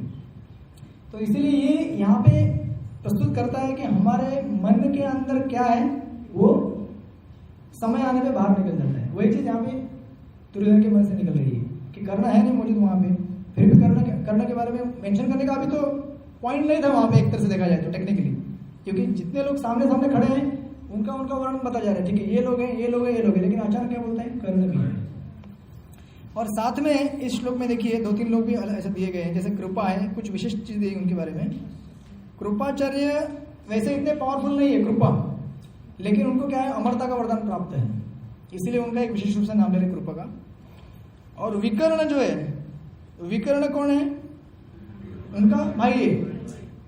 अब इतने सारे सैनिकों में इसका नाम क्यों ले रहा है? ऐसे तो बहुत सारे हैं देखा जाए तो, क्योंकि विकर्ण जो है स्पेशली जब द्रौपदी का चीरहरण हुआ था ना, उस समय उसने क्या किया था, सपोर्ट किया था किसको, पांडवों को। इसलिए उसको डर है, देखिए कितना पॉलिटिक्स खेला जा रहा है उसको डर है कि अरे बाबा कहीं ये उस समय क्या था, सपोर्ट कर रहा था, अभी भी सपोर्ट ना करे, इसलिए उसको बड़ा चढ़ा के रखने के लिए उसका नाम पहले से ले रहे हैं। देखो हमारे पास कौन कौन है, क्योंकि देखिए ऐसे बड़े बड़े लोगों के साथ नाम लेना मतलब काफी ख्याति उसको मिल रही है ना। भीष्म के साथ अगर समझो किसी का नाम मोदी के साथ लिया जाए, क्या नाम है आपका? घन सुंदर। अच्छा, अब लीगल नाम से अगर आपको आपके कंपनी में अगर प्रोफाइल में बता देंगे ये मोदी के साथ काम करते थे मोदी के साथ उन्होंने कार्य किया, तो कितना मतलब। तो वैसे यहाँ पे ये इतने बड़े बड़े लोग हैं, भीष्मदेव और ऐसे बड़े बड़े आचार्य, उनके साथ नाम लेके उनको क्या कर रहे हैं, इनकरेज करके आप भी है। और देखिए इससे तो आगे वाला श्लोक देखिए, अन्य च बहवासुरा मदर्थे तप्त जीविता नाना शस्त्र प्रहरणा सर्वे युद्ध विशारदा। ऐसे अन्य अनेक वीर है जो मेरे लिए अपना जीवन त्याग करने के लिए उद्यत है। वे विविध प्रकार के हथियारों से सुसज्जित है और युद्ध विद्या में निपुण है। अब देखिए श्रील विश्वनाथ चौधरी ठाकुर इसका कमेंट्री देते हैं, बोलते हैं कि ये जो शब्द है ना, आ गया त्यक्त। त्यक्त मतलब यहाँ पे संस्कृत वाला कोई है, संस्कृत पढ़ने वाला? हमारे उधर के क्लास में एक है तो बताते रहते हैं। त्यक्त मतलब ये एक्चुअली भूतकाल है, भूतकाल। और त्याग मतलब वर्तमान काल है, बराबर। तो एक्चुअली वो कमेंट्री में बता रहे हैं कि त्यक्त जीविता मतलब ऑलरेडी क्या है, वो मर चुके हैं। देखिए सबसे पहली बात तो ये कितना मतलब एक लीडर के लिए ये बोलना कितना बड़ा संकोचपूर्ण बात है कि ये सब लोग मेरे लिए मरने को रेडी है। अच्छा लगता है क्या सुनने के लिए? सुनने के लिए अच्छा लगता है? ऐसा बोल सकता था कि ये लोग मेरे साथ लड़ाई करने के लिए आए हैं। मतलब सेंसिटिविटी देखिए कितना है उसका, कि ये लोग मरेंगे तो भी क्या परवाह नहीं है, मैं तो जीवित रहने वाला हूँ, राज्य मेरे को मिलेगा। एक ह्यूमन सेंसिटिविटी होनी चाहिए किसी चीज को प्रेजेंट करते समय। और एक्चुअली फैक्ट देखिए, विश्वनाथ चंद्र ठाकुर बोलते हैं कि ऐसा उसने क्यों बोला, क्योंकि जब आप 11वें अध्याय में जाएंगे विश्व दर्शन में, तो उसमें क्या दिखेगा आपको? भगवान विश्व दिखा, तो उसमें क्या दिखता है? सब लोग क्या हो रहे हैं? भगवान के मुख के अंदर चले जा रहे हैं। इसी अभी वही भगवान क्या है? दुर्योधन के हृदय के अंदर परमात्मा के रूप में विराजमान है। और वही भगवान उसको प्रेरित कर रहे हैं कि तू ऐसा बोल, क्या बोल? त्यक्त जीविता। अरे सब ऑलरेडी तुम लोग सब क्या हो? मर चुके हो। मरने के बाद तो जो मतलब भविष्य का तो जो अभी मर चुके हो, ऐसा उसका अर्थ देते हैं।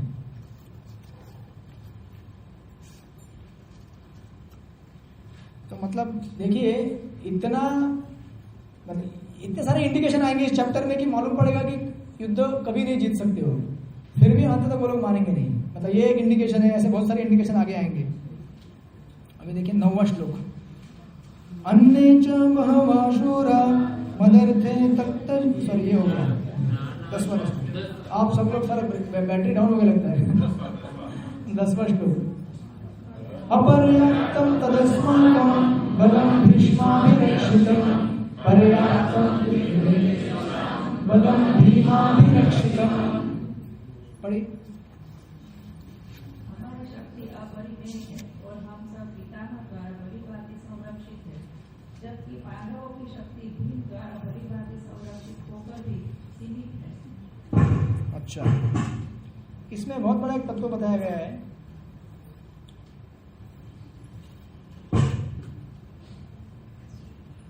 ठीक है, ये लास्ट सेकंड लास्ट ब्रेक के पहले 5 मिनट वेट कीजिए, क्योंकि सेक्शन तब एंड होगा यहाँ पे। डायरेक्ट तो आपको समझ में आ रहा है अनुवाद ऐसे एज इट इज, ठीक है ना, कि भीष्मदेव कौन है? एक्सपीरियंस्ड है, तो इसलिए उनका पावर क्या है? अपरिमेय है। और भीम क्या है? ये तो नौजवान है, बच्चा है अभी, उसको क्या एक्सपीरियंस है लड़ाई करने का, इसलिए वो क्या है, उसका शक्ति पांडवों का सीमित है, लिमिटेड है। हाँ, लेकिन यहाँ पे कमेंट्री देते हैं विश्वनाथ चंद्र ठाकुर, बोलते हैं कि ये जो शब्द है अपर्याप्तम, इसमें बोलते हैं कि अगर अ शब्द को अगर स्लोली अगर उच्चारण किया जाए, धीरे धीरे, अपर्याप्तम, तो उसका मीनिंग अपोजिट हो जाता है।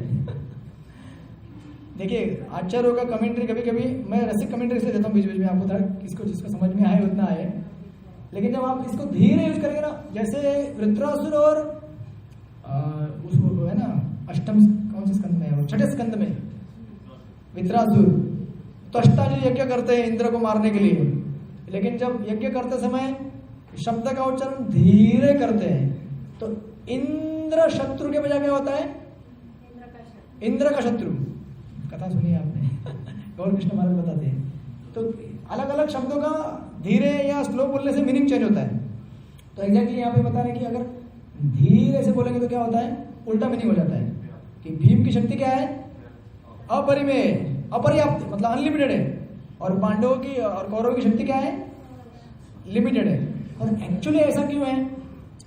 दोनों में शक्तिशाली कौन है मुझे बताइए जरा एक तरह से। हाँ, लेकिन यहाँ पे शक्तिशाली कौन है? इस अभी आप वो सिचुएशन में जाइए, ये सिचुएशन है, युद्ध हो रहा है, कौरव पांडव है, भगवान है, अर्जुन सब कुछ खड़े हैं, इसमें शक्तिशाली कौन है? भीम क्यों है शक्तिशाली बताइए। ठीक है, भगवान का फैक्टर बाजू में रखने के बाद, ठीक है, भगवान तो वही है, वो फैक्टर बाजू में रखिए। भीष्म कैसे पावरफुल है बताइए? जबकि विश्वनाथ चक्र ठाकुर बोल रहे हैं कि भीष्म पावरफुल नहीं है, भीम पावरफुल है। एक मिनट, थोड़ा हिंट दिया उन्होंने, थोड़ा हिंट दिया, अधर्म के स्थान में है। कौन? अच्छा, इसलिए वो पावरफुल नहीं है। अच्छा, हम बराबर, एक पॉइंट आपका बराबर है। और बताइए। हाँ, आत्मनिर्भर बता रहे हैं।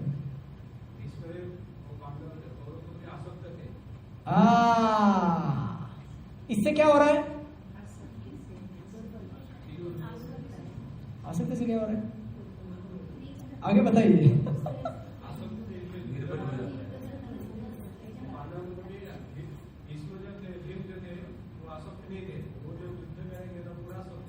करेक्ट। देखिए, ये प्रिंसिपल अगर आप समझ पाए तो आपका जप्पा अच्छा होगा।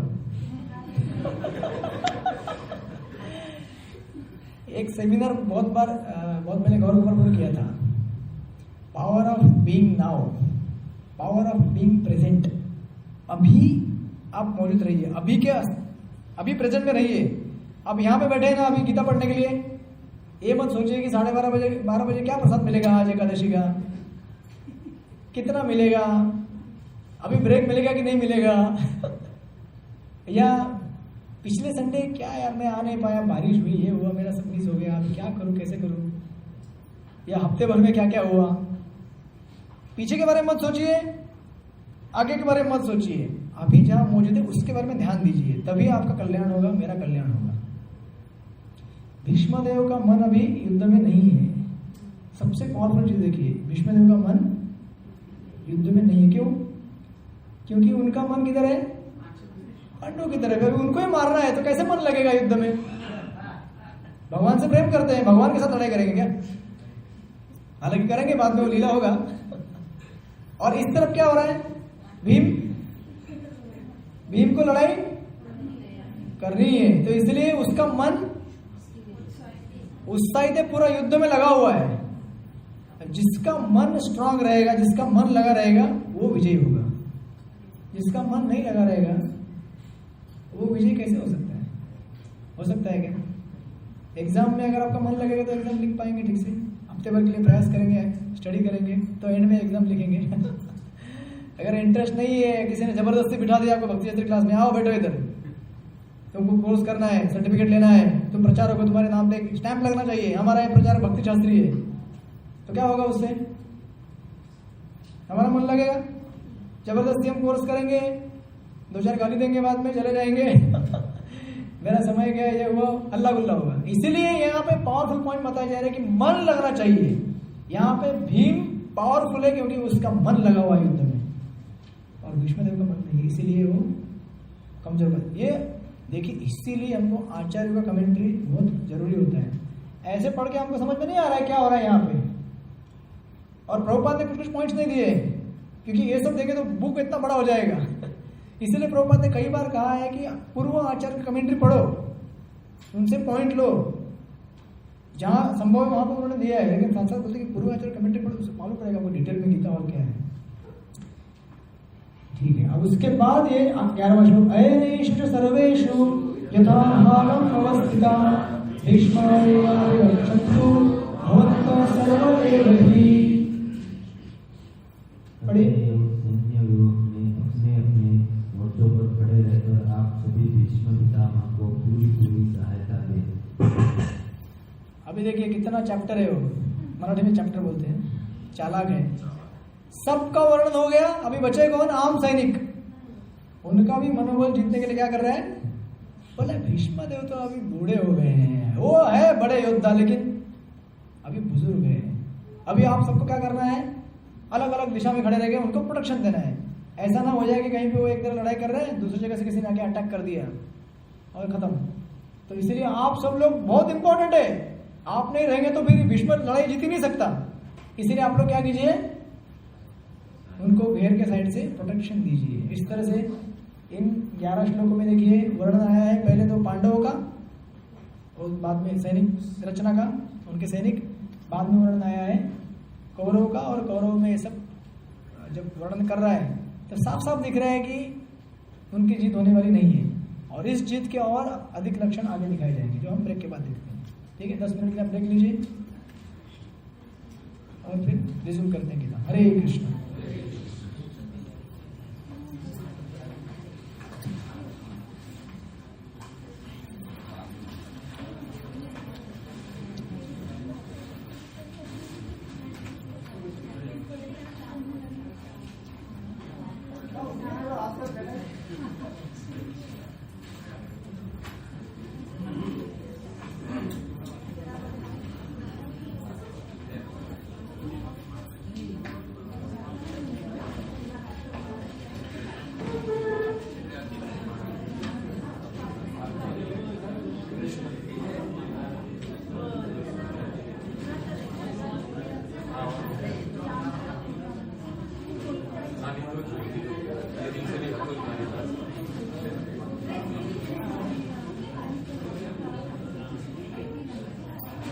Thank you.